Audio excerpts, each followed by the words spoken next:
Bienvenue à la communauté d'études quotidiennes de la Bible. Nous nous retrouvons encore une fois en ce 10 octobre pour lire la méditation quotidienne des jeunes qui a pour titre l'opérateur le plus rapide.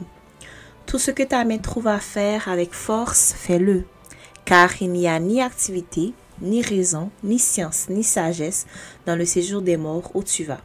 Ecclésiaste 9, verset 10. Je voudrais voir M. George F. Milken, demanda le jeune homme. La réceptionniste le regarda et pensa que le directeur de la Western Union, compagnie de télégraphe, ne le recevrait pas. Elle décida néanmoins de transmettre le message et se dirigea vers le monsieur de M. Milken pour l'en informer. Un jeune homme d'apparence modeste souhaite vous voir, monsieur. Il est originaire de Port Huron et répond au nom de Thomas Edison. Faites-le entrer immédiatement, mademoiselle, fut la réponse. M. Milken se souvint de l'écriture soignée de Thomas dans sa demande d'emploi.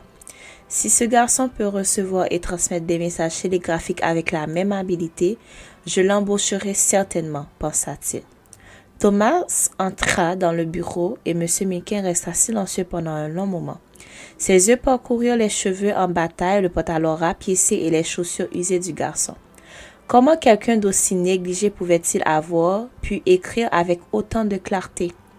Quand Thomas s'assit pour passer le test, tous les autres opérateurs s'arrêtèrent et se moquèrent, car ils étaient capables de télégraphier des mots avec une vitesse imbattable.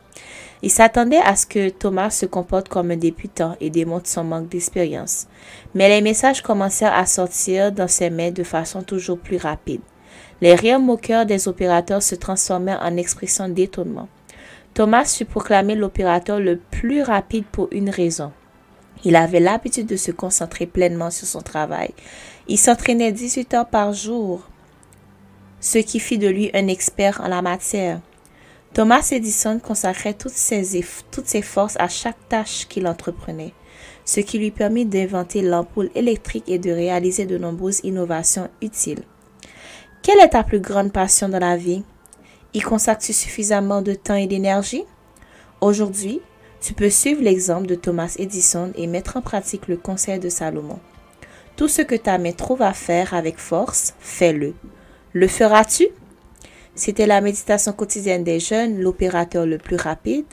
Tout ce que ta main trouve à faire avec force, fais-le, car il n'y a ni activité, ni raison, ni science, ni sagesse dans le séjour des morts où tu vas. Ecclésiaste 9, verset 10. Merci d'avoir été avec nous à la communauté d'études quotidiennes de la Bible.